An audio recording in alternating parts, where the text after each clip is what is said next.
హరే కృష్ణ.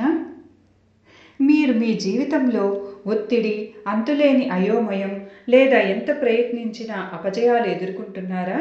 అయితే ఈ భూమిపైనే మన తలరాతను మార్చగల ఒక అద్భుతమైన సమయం ఉంది. మీ జీవితానికి, మీ సమస్యలకు సరైన పరిష్కారం ఆ పవిత్ర గడియల్లోనే దొరుకుతుంది. ఇంతకీ ఏంటి ఆ సమయం? దానికి ఉన్న శక్తి ఏమిటి? అదే సృష్టికర్త యొక్క సమయమైన బ్రహ్మ ముహూర్తం. ఈ ఒక్క అలవాటు మన జీవితాన్ని ఎలా మార్చగలదో, మన పూర్వీకులు యోగులు ఈ సమయాన్ని ఎందుకు అంత పవిత్రంగా భావించారో ఈరోజు వివరంగా తెలుసుకుందాం. ఈ జ్ఞాన మార్గంలో అడుగు పెడతాం రండి. మనలో చాలామంది ఉదయం లేవగానే ఆఫీసు టెన్షన్లు, ఇంటి బాధ్యతలు, డబ్బు చింతలతో హడావిడిగా రోజును మొదలు పెడతాం. ముఖ్యంగా ఆధునిక జీవన శైలిలో నిద్ర లేచిన వెంటనే ఫోన్లను పట్టుకోవడం, సోషల్ మీడియా చూడటం పరిపాటిగా మారింది. దీనివల్ల మన మనసు ఉదయం నుంచే అనవసరమైన గందరగోళం, నెగిటివ్ వార్తలతో నిండిపోతుంది. ఏకాగ్రత లోపించడం, సరైన నిర్ణయాలు తీసుకోలేకపోవడం, జ్ఞాపక శక్తి మందగించడం, ఆరోగ్యం క్షీణించడం వంటి సమస్యలన్నీ దీని ఫలితమే. కానీ దీనికి పరిష్కారం కోసం ఎక్కడో వెతకాల్సిన అవసరం లేదు. వేల సంవత్సరాల క్రితమే మన శాస్త్రాలు, ధర్మాలు చూపించిన మార్గమే బ్రహ్మముహూర్తంలో మేల్కొనడం. ఈ అలవాటు మన జీవితంలోకి ప్రశాంతతను, ఆరోగ్యాన్ని, విజయాన్ని తీసుకురాగల ఒక తాళం చెవి లాంటిది. అసలు బ్రహ్మముహూర్తం అంటే ఏమిటి? బ్రహ్మ అంటే సృష్టి, జ్ఞానం లేదా మనలోని సృజనాత్మకత అని అర్థం. ముహూర్తం అంటే శుభగడియ, అంటే ఇది మనల్ని మనం సరికొత్తగా, మరింత ఉన్నతంగా మలుచుకోవడానికి, మంచి ఆలోచనలు చేయడానికి అత్యంత శక్తివంతమైన సమయం అన్నమాట. మరి దీని ఖచ్చితమైన సమయం ఎప్పుడు? మన హిందూ శాస్త్రాల ప్రకారం సూర్యోదయానికి సరిగ్గా 1:36 ముందు బ్రహ్మముహూర్తం మొదలై 48 నిమిషాల పాటు ఉంటుంది. ఉదాహరణకు, సూర్యోదయం ఉదయం 6 గంటలకు అయితే బ్రహ్మ ముహూర్తం 4:24 మొదలై 5:02 వరకు ఉంటుంది. సూర్యోదయ సమయం ప్రాంతాన్ని, కాలాన్ని బట్టి మారుతుంది కాబట్టి సాధారణంగా ఇది ఉదయం 3:30 నుండి 5:30 మధ్య వస్తుందని చెబుతారు. మన పెద్దలు ఈ సమయంలో చేసిన ఏ పనైనా అది చదువైన, ధ్యానమైన శుభ ఫలితాలను ఇస్తుందని బలంగా నమ్మేవారు.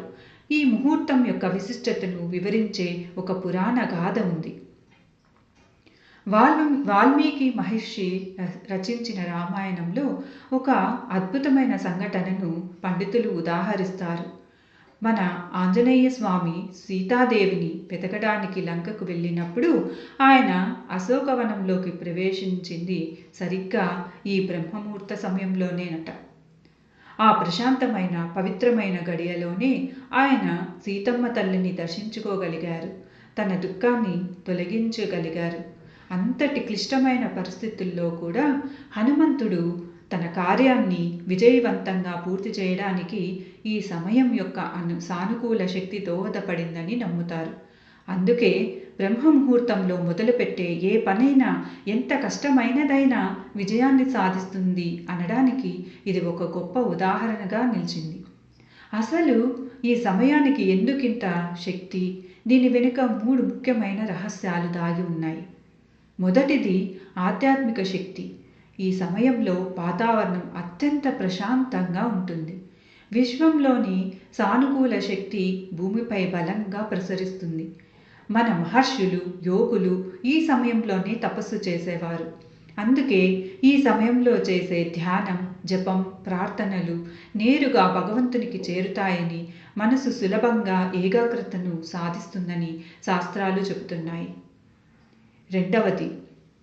రెండవ శాస్త్రీయ కారణం, ఈ సమయంలో వాతావరణంలో కాలుష్యం చాలా తక్కువగా ఉంటుంది.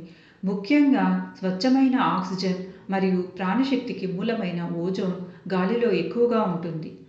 ఈ స్వచ్ఛమైన గాలిని పీల్చడం మన శారీరక, మానసిక ఆరోగ్యానికి ఎంతో మేలు చేస్తుంది. అంతేకాదు మన మెదడును చురుగ్గా ఉంచే హార్మోన్లు ఈ సమయంలోనే అత్యధికంగా ఉత్పత్తి అవుతాయి. ఇక మూడవది ఆరోగ్య ప్రయోజనాలు. ఆయుర్వేదం ప్రకారం బ్రహ్మ ముహూర్తంలో నిద్రలేవడం వల్ల మన శరీరానికి అందం, బలం, తెలివితేటలు, జ్ఞానం మరియు ఆరోగ్యం అన్నీ మెరుగుపడతాయి. మన దినచర్యను నియంత్రించే కాలచక్రానికి అనుగుణంగా లేవడం వల్ల జీర్ణశక్తి, రోగనిరోధక శక్తి కూడా మెరుగుపడతాయి. ముఖ్యంగా విద్యార్థులు ఈ సమయంలో చదువుకుంటే మెదడుకు ఎక్కువ శక్తి లభించి జ్ఞాపక శక్తి అద్భుతంగా పెరుగుతుంది. అందుకే ఈ సమయాన్ని సద్వినియోగం చేసుకోవడానికి ఏం చేయాలి, ఏం చేయకూడదో తెలుసుకోవడం చాలా అవసరం. చేయవలసిన పనులు ముఖ్యంగా ధ్యానం లేదా ప్రార్థన, ఆత్మ పరిశీలన, మంచి పుస్తకాలు చదువుకోవడం, గురువులు ఉపదేశించిన మంత్రాలు జపించడం, తేలికపాటి యోగా లేదా నడక వంటి శారీరక వ్యాయామాలు మరియు రోజువారీ పనులు, లక్ష్యాల గురించి ప్రణాళిక వేసుకోవడం వంటివి చేయాలి.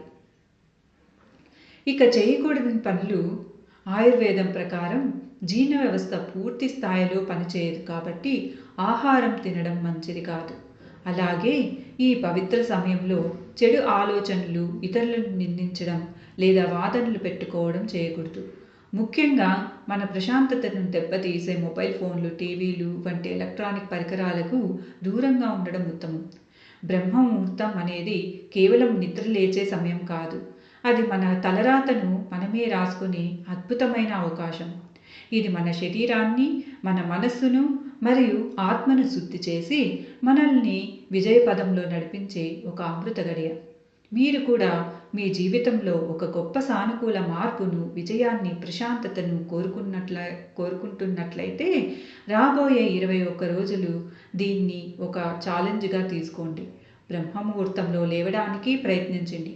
మీ జీవితంలో జరిగే అద్భుతాలను, మీ పెరుగుతున్న ఏకాగ్రతను, ఆరోగ్యాన్ని మీరే కళ్ళారా చూస్తారు. అందుకే ఆలస్యం చేయకుండా రేపటి నుంచే ఈ పవిత్ర అలవాటును మొదలుపెట్టండి.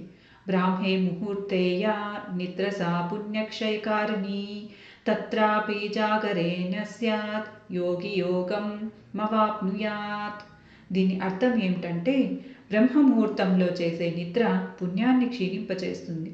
ఆ సమయంలో నిద్ర మానుకుని జాగరణ చేస్తే యోగి కూడా ఉత్తమ యోగాన్ని, అత్యున్నత స్థితిని పొందగలడు. అంటే బ్రహ్మముహూర్తంలో మేలుకొని చేసే ఆధ్యాత్మిక సాధన ఉత్తమ ఫలితాలను ఇస్తుందని దీని భావం. హరే కృష్ణ.